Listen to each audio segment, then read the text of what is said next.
Before we dive into this incredible story, hit that subscribe button right now. Trust me, you're going to want to see what happens next. And please, like this video and comment what you think Maya should do. Let's go. The wind howled like something alive and angry. Maya stepped out of the assisted living facility at 9 p.m., pulling her thin coat tighter around her shoulders.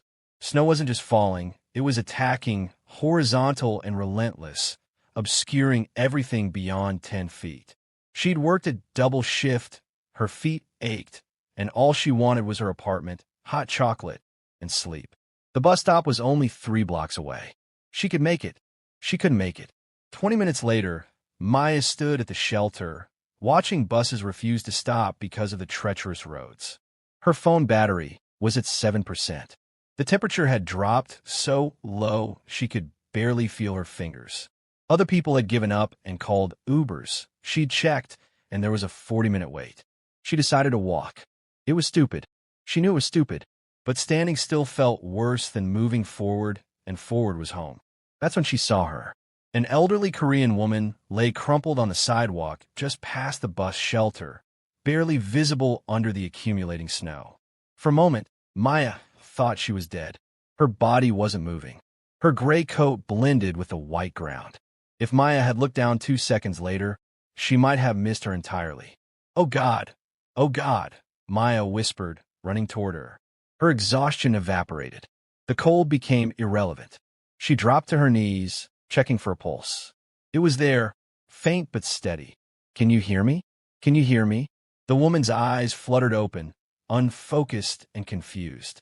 "Water," she whispered in a heavily accented voice. "Please, water."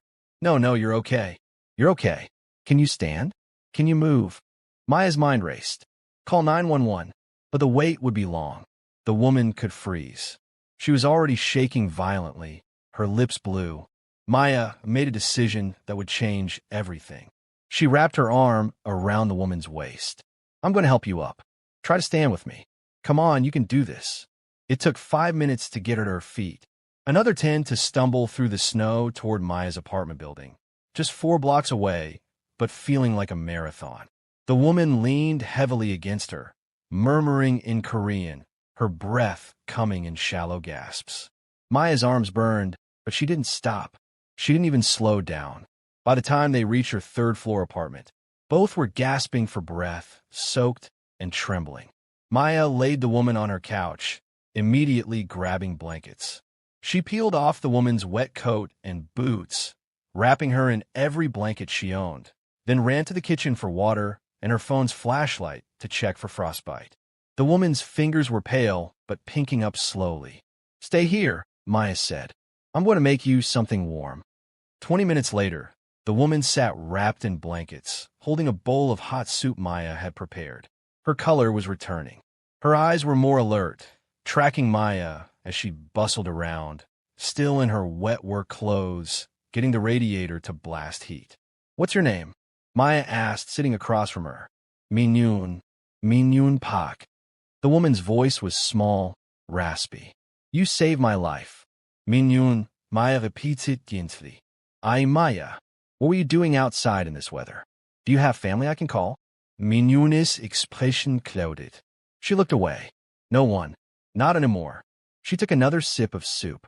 "I was looking for a shelter. I've been on streets for many months now." Maya's heart broke. This woman had been homeless, in this weather, and she'd found her at exactly the right moment. If she'd looked down 2 seconds later, if she'd left 5 minutes sooner. "You're not going anywhere tonight," Maya said firmly. "You're staying here. We'll figure the rest out tomorrow." Min-jun's eyes filled with tears. "Why would you help me? You don't know me." "Because you needed help," Maya said simply. It was that easy. If only she'd known what that simple act of kindness would cost her. Maya set up her bed for Min-jun and spent the night on the couch. She woke several times to check on her, making sure she was breathing steadily, that the radiator was still running, that her fever wasn't climbing. By morning, the snow had stopped. The world looked peaceful, blanketed in white and glittering under weak sunlight. Min-jun was awake, sitting by the window, watching the snow melt slightly in the early morning light. She was dressed again, her coat and boots drying by the heater. There was something different about her this morning, a calmness, a finality, like she'd made a decision. "Good morning," Maya said, stretching her sore neck from the couch.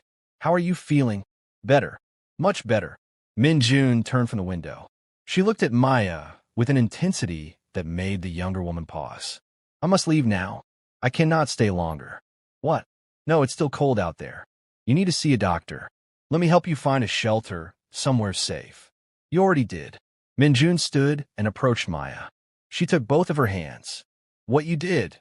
You cannot understand what this means. You saved not just my life. You saved my soul." "That's not true. I just—" "Listen to me. Min-jun's hands. I have a family. A son. A very powerful son. Very difficult son." She paused, searching for words. "But he has good heart. And I have prayed for years that someone would remind him of goodness. You did this. You did not know me. You asked nothing. You just saved me." Maya felt uneasy. Something about the way Min-jun said this with such weight. "My son," Min-jun continued, "he will want to repay you. He will insist. This is our way. When someone saves family, it is biggest debt. You cannot refuse him." "Min-jun, you don't owe me anything. I was just helping." "Shoo." Min-jun placed a finger on Maya's lips. "You will see. And when you do, please forgive him. He does not know how to be gentle. But he will try. For you, he will try." She moved to the door, gathering her things. "Thank you. Thank you for my life." Before Maya could protest further, Min-jun was gone, disappearing down the hallway like a ghost. Maya stood in her living room, confused and unsettled. The conversation played over in her mind. Something about it felt ominous, like a warning she didn't understand. She called in sick to work that day.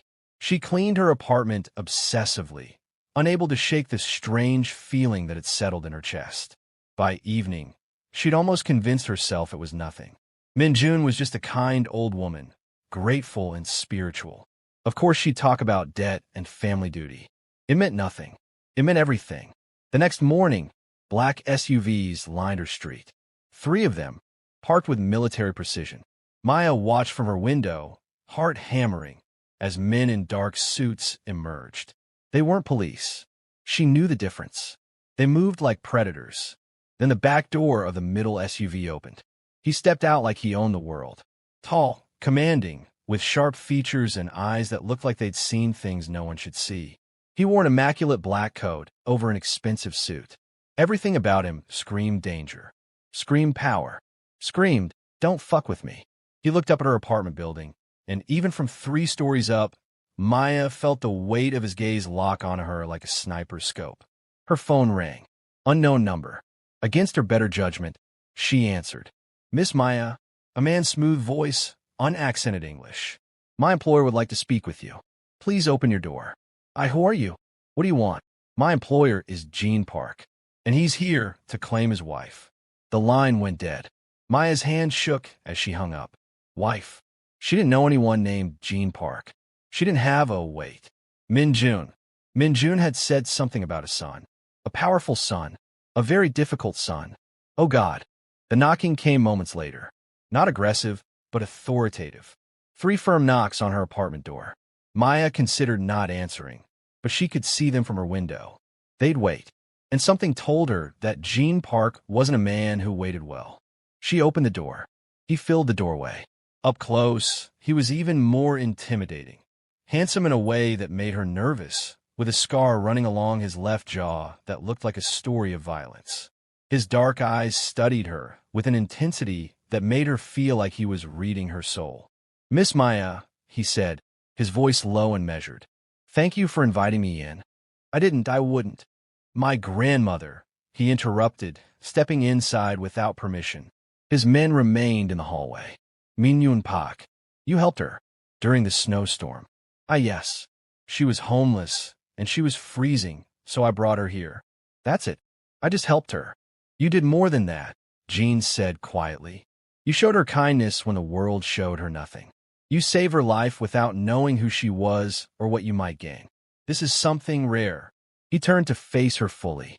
His expression was unreadable. "In my family, in my culture, in my world, there's a code. When someone saves the life of family, it creates a debt. The highest debt. Look, I don't want anything. She needed help. That's all. You don't owe me. On the contrary, Jin said, and for the first time, something that might have been emotion flickered across his face. I owe you everything. My grandmother is the last connection I have to my mother, to my past, to my humanity. He paused. The only way to repay a debt this significant is to offer the highest honor. In our tradition, this means a marriage alliance. Maya stared at him. He stared back. You're insane, she whispered.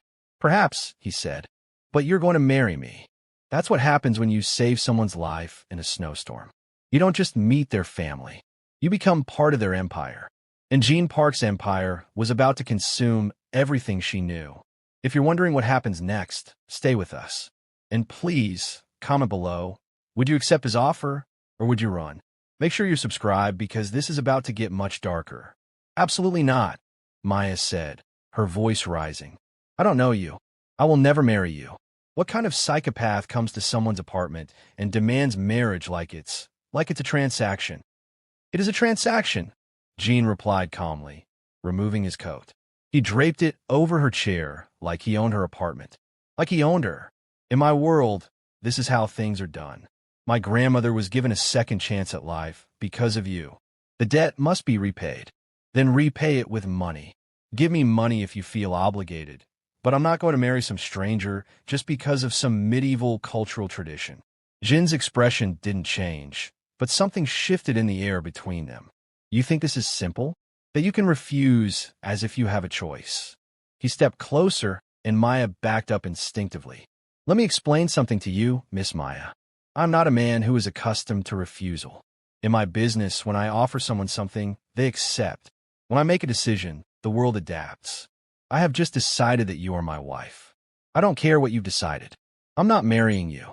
And if you don't leave my apartment right now, I'm calling the police. And tell them what? Jin asked, genuinely curious. That I came to your home to propose? That I'm following a cultural tradition regarding honor and debt? They will laugh at you. He moved to her window, looking out at his cars, his men. Or shall we call my family's lawyer? He can explain the marriage contract my grandmother has already drafted. It's in Korean, but I'm sure you'll understand the essential terms. Maya's mouth fell open.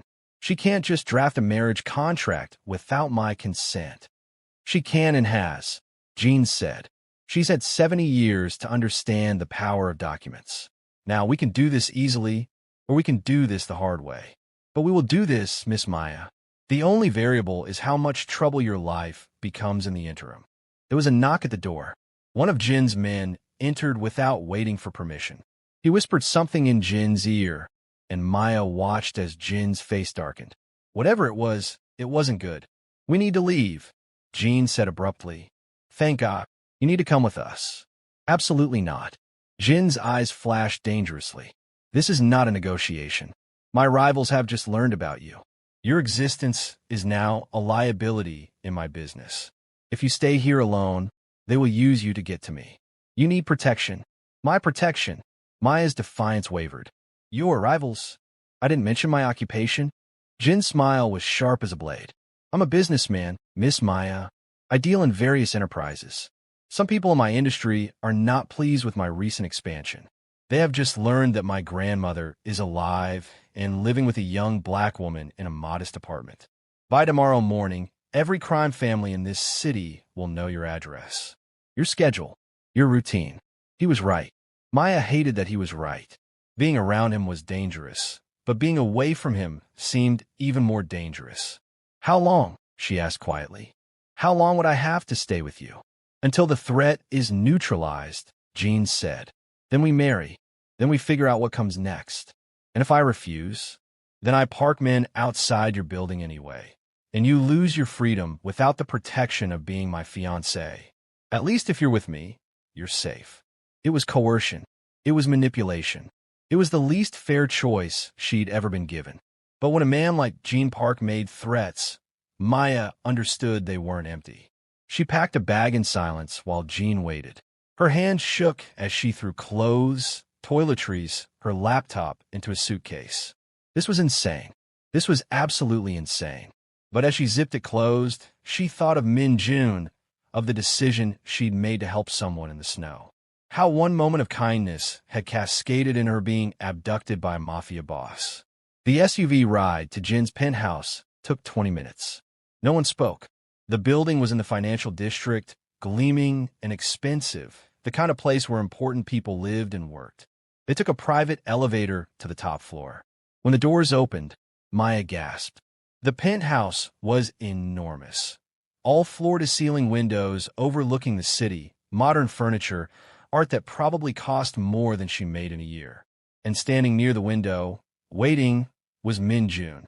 Maya, the old woman rushed toward her, embracing her. I'm so sorry, but there was no other way. Maya was too shocked to move. You planned this? You left me here on purpose.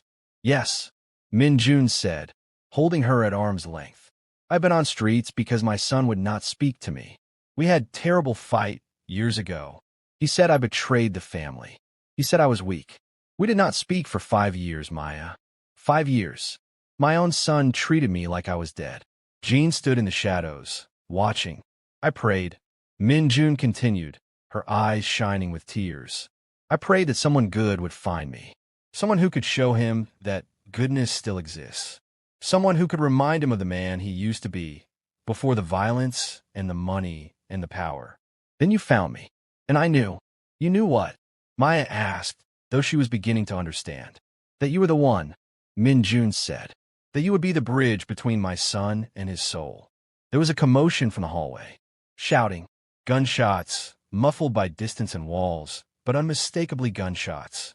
Jin was moving instantly, pushing Maya behind him, his hand going to the gun at his waist. They found us, he said coldly. Faster than anticipated. Who? Maya whispered. Who found us? The Nakamura family, Jin said, and there was something almost like respect in his voice. They're good. Very good. He turned to his men who were already assembling in the penthouse. Full lockdown. No one in, no one out. And get my grandmother and Miss Maya to the safe room. I'm not leaving you, Maya said, surprising herself. Jin looked at her, and for just a moment, his expression softened. You don't have a choice, and you never did. That's what my grandmother understood before you did. Some things in life choose you, and you can either fight them or accept them. Another gunshot, closer this time. Now go, please. Maya let Min-jun pull her toward the back of the penthouse, where a hidden door was already being opened. The last thing she saw before it closed was Jin loading his gun, his face carved from stone, ready for war. She had sheltered an old woman from a cold, and the cold had followed her inside, in the form of a man who would burn the world to keep her safe, whether she wanted him to or not. The comment section is exploding right now. What do you think happens next? Is Jin going to survive this? Should Maya run? Let us know. And seriously, hit that like button. We're just getting started. The safe room was essentially a small luxury apartment carved into the penthouse's interior. Reinforced walls, supplies for weeks, a state-of-the-art security system showing feeds from every room in the main penthouse. Min-jun sat on the couch, calm as if bullets weren't flying just beyond the walls. Maya paced, unable to sit, unable to stop watching the screens. How are you so calm? Maya demanded. Your son is out there fighting people. People with guns. My son is very good at fighting, Min-jun said quietly. Better than he should be. Better than I taught him to be. She turned to face Maya. He will survive. He has survived worse. The question is whether he will survive with his humanity intact. That is why you are here. I'm here against my being held hostage in a safe room. Yes, Min-jun agreed. But you came. You could have run. You did not. Maya opened her mouth to argue, then closed it. Min-jun was right. When she'd heard those gunshots, when Jin had pushed her behind him, she'd felt something shift. It wasn't love. She barely knew him. But it was something. Concern. Connection. The same instinct that had made her save an old woman in the snow. On the monitors, she watched Jin move through the penthouse like a ghost. He was devastating. Efficient. A man trained in violence his entire life. 3 of his rivals came at him at once, and he disarmed the first, broke the second's arm, and used him as a shield against the third. It was brutal and beautiful and terrifying. He wasn't always like this. Min-jun said softly, watching the same screens. When he was a boy, he was so gentle. He would cry at sad movies. He brought home injured birds to nurse them back to health. But when his father died, when they made him join the family business, something broke in him. Who's that? Maya asked. The family council. My husband's brothers. They said Jin was the oldest son, and the oldest son had to be strong. Strong meant hard. Strong meant ruthless. So they beat it out of him, every soft feeling, every moment of compassion. By the time he was 20, he was already running operations, making decisions that killed people. Min-jun's voice cracked. And when I told him I couldn't support it anymore, that I was ashamed of what he'd become, he cut me off completely. Another explosion rocked the penthouse. Not close, but close enough that the lights flickered. On the monitors, more bodies dropped. Jin's men were holding position, but barely. The Nakamura family was larger, more organized. He's losing, Maya whispered. Min-jun stood abruptly. There's a gun in the safe. Top drawer. Maya stared at her. What? If they breach this room, if they get past my son, they will kill us both. They will use your body to send a message to Jin. Your death will destroy him more than any bullet ever could. Min-jun's expression was stone. So you'll take that gun, and you will defend yourself. You have survived on your own before this moment. You will survive after. I'm not killing anyone. Then they will kill you, Min-jun said simply. And Jin will become something worse than he already is. The gunfire intensified. On the monitors, Jin was bleeding from a wound on his shoulder, but his movements didn't slow. He was fighting like a man possessed, like he had nothing left to lose. But he was being pushed back, further and further away from the safe room. We have to help him, Maya said. How? I don't know. There has to be something. The monitors went dark. The room went silent except for the sound of their breathing and the muffled sounds of combat beyond the walls. In the darkness, Maya felt a primal fear. This was it.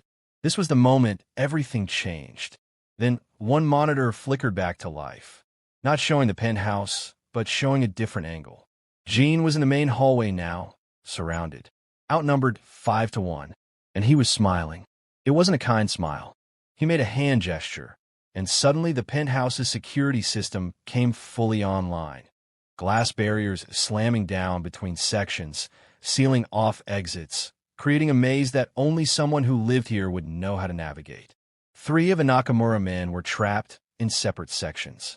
2 were with Jin. He dispatched them in less than 15 seconds. The remaining men retreated, realizing they'd been outmaneuvered. Jin pursued them to the elevator, and there was a brief moment where she thought he might actually hunt them down into the streets below. But he stopped himself. Blood dripped from his shoulder, his jaw, his knuckles. He stood there breathing heavily, and for a moment, he looked absolutely broken. Then his hand moved to his ear, a communication device. Clear the safe room. Min-jun touched Maya's shoulder. Come. They emerged to find Jin leaning against the wall, holding his shoulder. A medic was already approaching with supplies, but Jin waved him away. Are you hurt? Maya asked, surprising herself with the concern in her voice. It's nothing, Jin said, but he let her guide him to a chair. She watched as the medic cleaned and dressed his wounds, and she found her hands trembling. Igav died. He nearly died, and she would have been alone in a safe room, listening to it happen, unable to stop it. You fought well, Min-jun said, approaching her son. You fought like a man protecting his family. I fought like a man protecting what's mine, Jin corrected, but his eyes moved to Maya. Nakamura won't try again soon. They know now that you're not an easy target. I'm not a target at all, Maya said. I'm a person. I'm someone who should be at home, at work, living my life. Your life was a small thing, Jin said, and there was no cruelty in it, just a statement of fact. Before this, comfort and routine and the general safety of not mattering to anyone. I'm sorry if I've taken that from you, but I cannot apologize for trying to protect my family. You saved my grandmother. You're my family now. I don't consent to that, Maya said. I know, Jin replied, but you will, because despite everything, you're still here. You could have left when you had the chance, but you didn't. He was right again. and Maya hated how right he was. Over the next few days, something shifted. Jin gave her a room in the penthouse, access to the kitchen, freedom to move through most of the space. He didn't force her to spend time with him, but he found reasons to be near her. He'd join her for meals. They'd sit in silence sometimes, watching the city lights. She learned that he'd never had a real conversation with someone who wasn't afraid of him. She learned that his gentleness, the tiny fragments of it that remained, came out in these quiet moments. One evening, after dinner, he asked her directly, "Why did you help my grandmother?" "Because she needed help," Maya said. "You didn't ask questions. You didn't check who she was, if she was safe, if helping her might hurt you." "No," Maya agreed. "I just saw someone suffering and did something about it." Jin was quiet for a long time. "I've spent my entire life asking questions before I act, calculating risks, trying to control every variable. You did the opposite.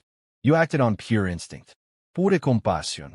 And because of that, my grandmother is alive. I'm sitting here with her in my life again." He looked at Maya with an expression she couldn't quite read. "I think," he said slowly, "that I might be falling in love with you. And it terrifies me." Maya's heart stopped. "You don't know me." "I know enough," Jin said. "I know that you're brave, that you're kind, that you saved my grandmother without hesitation, that when you heard gunshots, you were more concerned about my safety than your own. I know that you're angry about being here, but you haven't run. That tells me something." "It tells you I'm scared," Maya said. "Perhaps," Jin said, "but fear doesn't keep you here. It would be easier to be afraid and run. You stay because some part of you feels what I feel." Maya wanted to argue, but she couldn't, because she'd felt it too. The moment she saw him bleeding, the moment she realized he could die, she felt her world shift. "This is insane," she whispered. "Yes," Jin agreed, "but the best things usually are." Remember to smash that like button right now. Your comments are pushing this video into more recommendations. Let us know what you think. Is love supposed to feel like this? Can you love someone you're forced to be with? Drop your thoughts below. 3 weeks passed. The threat from Nakamura had been neutralized through means Maya didn't ask about. Jin's business continued, run through encrypted messages and coded conversations. He was careful to keep her away from the ugly parts of his world, but she was smart enough to understand. People had died because of the conflict. People would continue to die because of his choices. The fact that he tried to hide this from her almost made it worse. She'd moved out of the guest room into his, though they hadn't been intimate.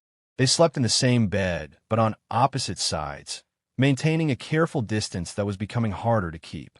She'd catch him watching her sometimes, and she knew he was fighting the same battle she was: desire versus reason, connection versus survival instinct. Min-jun had moved into the penthouse officially, her relationship with her son slowly healing. Maya watched them interact. The careful conversations, the moments where Jin almost smiled at his grandmother's jokes, the nights when Min-jun would place her hand on his shoulder and he wouldn't pull away. Whatever had broken between them was beginning to mend. One afternoon, Maya was alone in the penthouse when 2 men came to the door. Not Jin's men. Older, serious, wearing expensive suits that didn't hide the power they wielded. "We are from the Park Family Council," the first man said. "We need to speak about the marriage contract." Maya's stomach dropped. The marriage. In the chaos of Nakamura's attack and the strange peace that followed, she'd almost forgotten. The marriage that Jin had promised without her consent. They laid out documents on the dining table. Legal papers in English and Korean, all of which basically said the same thing. She would marry Jin Park. She would become part of the family. She would have security and wealth and status, but she would also have responsibility. She would be expected to produce heirs. She would be expected to support Jin's business through silence and discretion. She would be expected to never betray the family. "Sign here," the first man said, pointing to a line. "I need time to read this," Maya said. "You have had 3 weeks," the man replied. "The wedding is in 2 weeks. Sign now, or we will assume you are refusing the agreement and will revoke your protection." The Nakamura family and 3 other families would be very interested in your location if you're no longer under our umbrella. It was a threat dressed up in legal language. Sign or die. Those were the choices. Maya picked up the pen. Her hand shook as she signed her name. Her signature looked small and uncertain, nothing like the bold signature she practiced in school. The men collected the papers. "Congratulations," the first man said without warmth. "You are now engaged to the head of the Park family." After they left, Maya sat alone in the penthouse and cried. She'd signed away her freedom, not out of love, but out of fear, and somehow that was worse. When Jin came home that evening, he found her on the balcony, watching the sunset. "The council came," he said. "It wasn't a question. They threatened my life if I didn't sign," Maya said quietly. Jin was silent for a long moment. "I told them not to come. I told them we would do this in our own time, when you were ready. But now I'm not ready. I'm frightened and angry, and I've signed a contract promising to have your children and support your criminal enterprise. I've become trapped." "You've always been trapped," Jin said, and there was sadness in his voice. "From a moment you decided to help my grandmother in the snow. Some doors, when they close, don't open again. You chose to step through that door. I tried to warn you, but you didn't listen. Or perhaps you did, and you chose it anyway." "I didn't choose any of this," Maya said angrily. "You chose it for me." "No," Jin said. "I chose you. The circumstances chose the rest." "There's a difference." "Is there?" Maya asked. "Because I don't see one." She walked past him into the penthouse. She packed a bag in silence, with Jin watching from the doorway. "You can leave," he said quietly. "I won't stop you. You said I'd be killed if I did. The threats were only credible when you were engaged to me. If you leave, I'll ensure your safety. I'll hire the best private security, and I'll make it clear to every family in this city that you are not to be touched. It will cost me, politically and financially. The family council will view it as a rejection of their authority, which it is. But you'll be free." Maya stopped packing. "Why would you do that?" "Because love isn't ownership," Jin said. "Love is the willingness to let someone go, even when every instinct you have screams to hold them. You try to save my grandmother without asking for anything in return. I'm trying to do the same for you." She looked at him, really looked at him. This man who'd been trained since childhood to be ruthless, who ran a criminal empire, who'd threatened her into compliance. And she saw the boy Min-jun had described, the one who cried at sad movies and nursed injured birds back to health. He was still there, underneath the violence and the power. "If I leave," Maya said slowly, "what happens to your arrangement with the family? What happens to the contract I just signed? I'll renounce it. I'll tell them you were unfit for the role, unsuitable, whatever they need to hear. They won't be pleased, but I'm powerful enough to survive their displeasure. And what happens to us?" Jin stepped closer. "That depends on you. If you leave, I won't follow. But if you stay knowing you could leave, then maybe what we have could become real. Not forced. Real." It was the first honest conversation they'd had. The first moment where he'd genuinely given her a choice. Maya finished packing, but she didn't leave the penthouse. Instead, she went to Min-jun's room.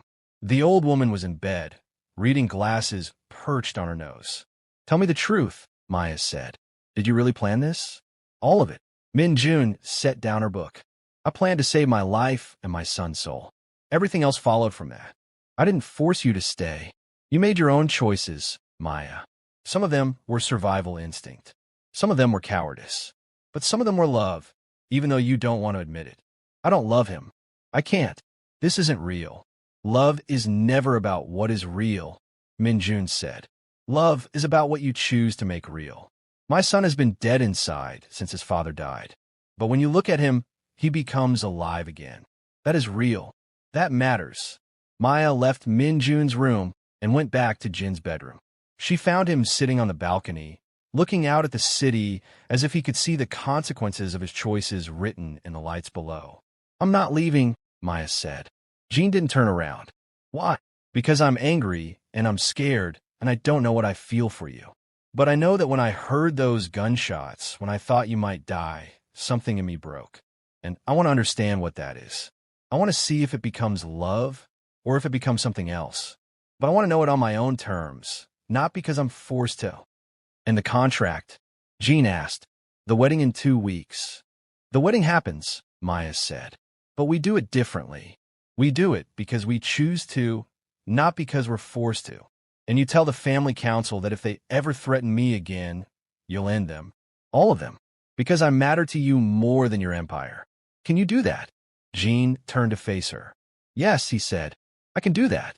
He stood and pulled her close, and when he kissed her, it felt like a promise.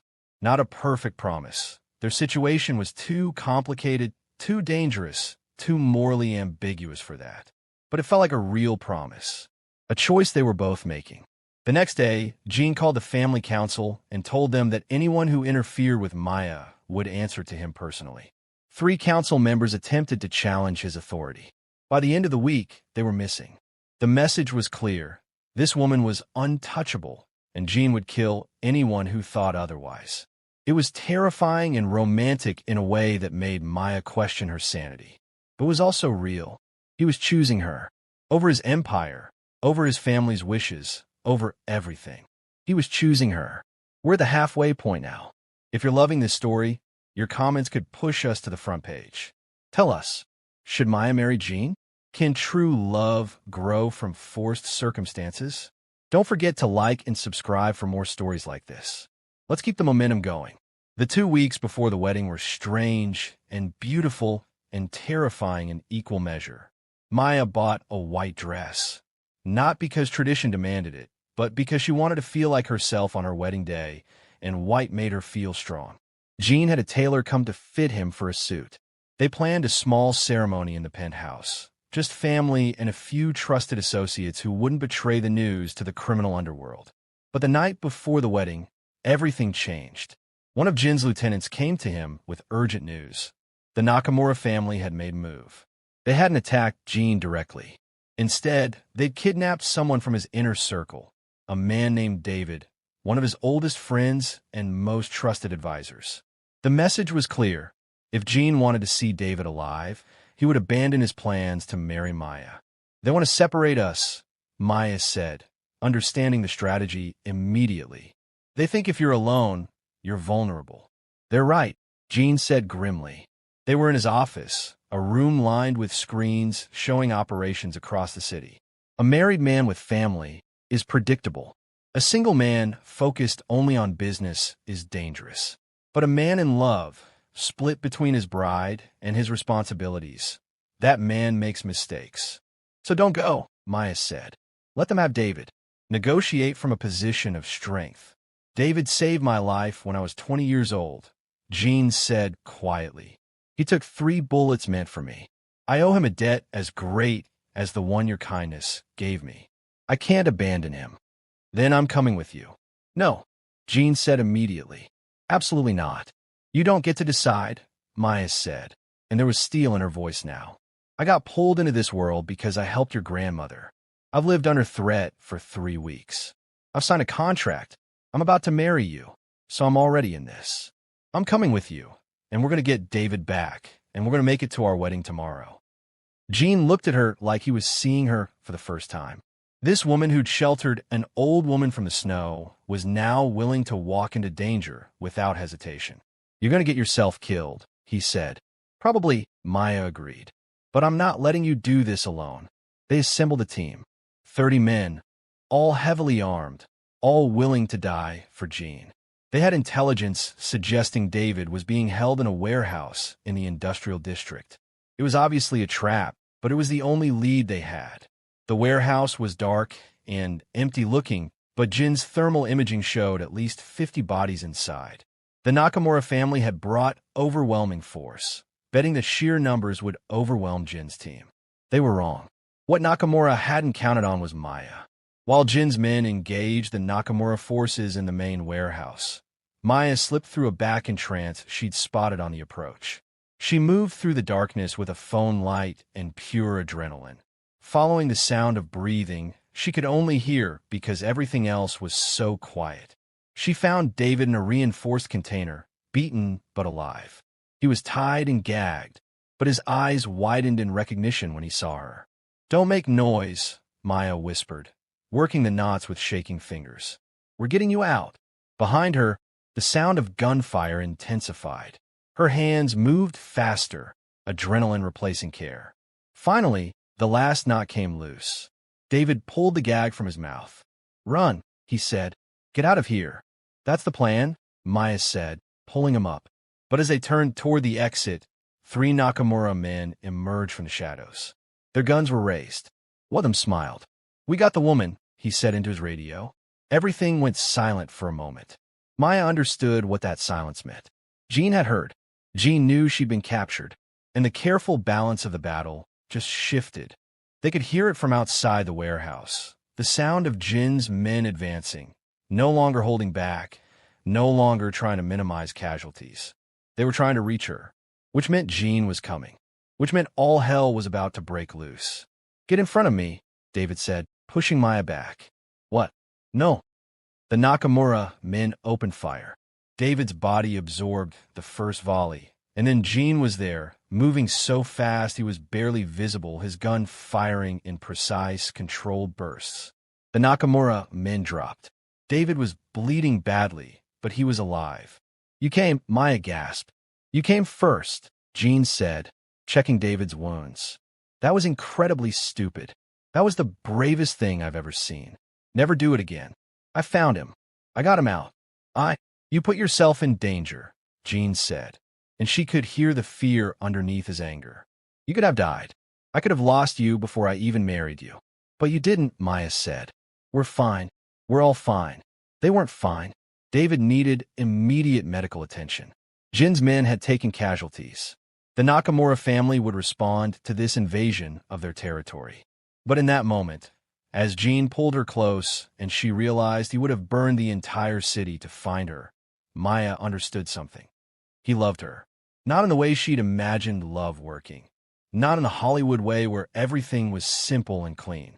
But in the deep, primal way where someone would sacrifice everything for your safety. David survived. Jin's surgeon was excellent. By dawn, David was stable, resting under guard. And it was time for the wedding. They didn't postpone it. Postponing would be showing weakness, giving the Nakamura family time to regroup and strike again. Instead, they married that morning in the penthouse, with Min-jun crying happy tears, with David watching from a wheelchair despite his injuries, with Jin's trusted men forming a perimeter of protection around the building. Maya walked toward Jin in her white dress, and he was waiting in his suit, and despite everything, the violence, the threats, the complicated morality of being in love with a criminal boss, she felt like she was exactly where she was meant to be. When he kissed her, the room erupted in applause. And later, when they were alone in their room, Jin held her like she was the most precious thing in the world. I'm sorry, he whispered. I'm sorry for all of this. I'm sorry that loving me means living like this. Don't apologize for that, Maya said. I made my choice. I'm still making it. Every single day, I'm choosing you. Even though I'm a monster? You're not a monster, Maya said. You're a man who was forced to be something he wasn't. But you're trying to be better. That matters. They made love that night, and it was tender and fierce and real. And when morning came, they were married. Not just in the legal sense, but in the sense that matters. They were bound to each other now, not by force, but by choice. You're so close to the end. Don't leave now. Your comments during these final moments will determine if we make a part 2. Tell us what you think about Jin and Maya's love story. Is it inspiring or insane? Drop it in the comments. And hit subscribe. The conclusion is coming next. 6 months later, life had found a strange kind of normalcy. Jin's organization had consolidated power, making him the de facto leader of organized crime in the city. The Nakamura family had been absorbed into his operation. Those who rebelled had been removed, and those who submitted had been given positions of respect. It was brutal and efficient, and Maya tried not to think about the details. But normalcy also meant other things. Breakfast together in the morning, Min-jun joining them for lunch and regaling them with stories about the old days, quiet nights, reading in Jin's office while he handled business. It meant that Jin had started taking on less violent work, delegating more to his trusted lieutenants.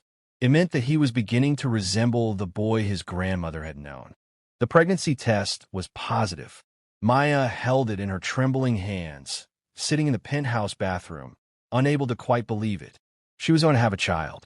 Jin's child. A life built from this strange, impossible love story. When she told him, Jin sat down slowly on the bed like his legs had given out. "We're having a baby," Maya said, watching his face carefully. "Yes," Jin said, and his voice was full of wonder. "You're sure?" "I took 3 tests." Jin pulled her down to sit next to him and placed his hand on her stomach. "A baby," he repeated, like he was still processing. "I didn't think I would ever have this. I thought my life would be only violence and business and the slow corruption of my soul." "Well, you have this," Maya said. "You have me, you have Min-jun, and now you have a baby on the way. You get a different kind of life. Because of you," Jin said. "Because you chose to save my grandmother. Because you refused to let me become only what my family forced me to be. You saved more than her life that night in the snowstorm, Maya. You saved mine." Over the next 9 months, Jin's criminal organization underwent subtle changes. He began funneling money into legitimate businesses, restaurants, import companies, real estate. The violent operations continued. They were too profitable and too entrenched to eliminate, but they were scaled back. Less overtly ruthless. Jin was building a legacy that his child could one day know about without shame. When their daughter was born, Jin held her like she was made of glass. She was tiny and perfect and had her mother's eyes and her father's serious expression. They named her Grace. Min-jun wept when she held her great-grandchild. "She is perfect," she said. "She is the first generation of peace in our family. You have given her that gift." "We have," Jin corrected, looking at Maya. "Together, we've given her that." As Maya watched her husband with their daughter, she thought back to that moment in the snowstorm when she'd found an old woman half buried in snow. She thought about how that single moment of kindness had cascaded into every moment after. The threat, the terror, the danger, the love. She thought about how she'd signed a contract under duress, how she'd been forced into a world she never wanted. And she also thought about how she'd made a choice every single day to stay, to build a life, to love a man that no reasonable person would have loved. "Do you regret it?" Jin asked one night, as they watched Grace sleep in her bassinet. "Every day," Maya said, and Jin's expression fell until she continued. "I regret that my kindness put me in danger. I regret that I had to live in fear. I regret that the man I love has blood on his hands because of the world he was born into. But I don't regret this. I don't regret you. I don't regret Grace. I don't regret the life we've built together." "That's a lot of regrets," Jin said. "Yes," Maya agreed. "But they're the human kind of regrets. The kind that come with real love. I accept them because they come with you." 2 years later, at Grace's birthday party, there were people from both worlds. Min-jun's old friends, survivors from the streets who she'd brought into their fold. Jin's legitimate business partners, men and women who dealt in restaurants and real estate. And a small contingent of his most trusted crime associates, kept separate from the others, but present. As Maya watched their daughter laugh and play, as she watched Jin teach Grace to say his name, as she watched Min-jun play with her great-grandchild, she understood that her story had never really been about the Mafia boss. It had been about what happens when kindness meets a world that has forgotten kindness. What happens when you save someone's life and discover that they can save yours in return. The snowstorm had long since melted, but the heat it had created, the heat of Jin's love, Min-jun's hope, and Maya's choice to see the humanity in a man everyone else had written off as a monster. That heat had warmed a life that had been growing cold. In the end, Maya had learned that love isn't always about finding the right person at the right time. Sometimes love is about making the right choice with the wrong person at the wrong time. Sometimes love is about looking at the impossible and saying yes anyway. Sometimes love is about sheltering someone in the cold and discovering that they have the power to warm you for the rest of your life. If you made it all the way to the end, you are a true believer in love against the odds. Comment right now. What was your favorite moment? Do you believe that Jin and Maya's love was real? Did you think they were going to make it? Leave a comment with your thoughts. And hit that subscribe button because we have more stories like this coming. More stories about love, danger, and the choices that change our lives. Thank you for watching. Thank you for being here. And remember, sometimes the greatest love stories are the ones that shouldn't exist. This has been our story. Thank you.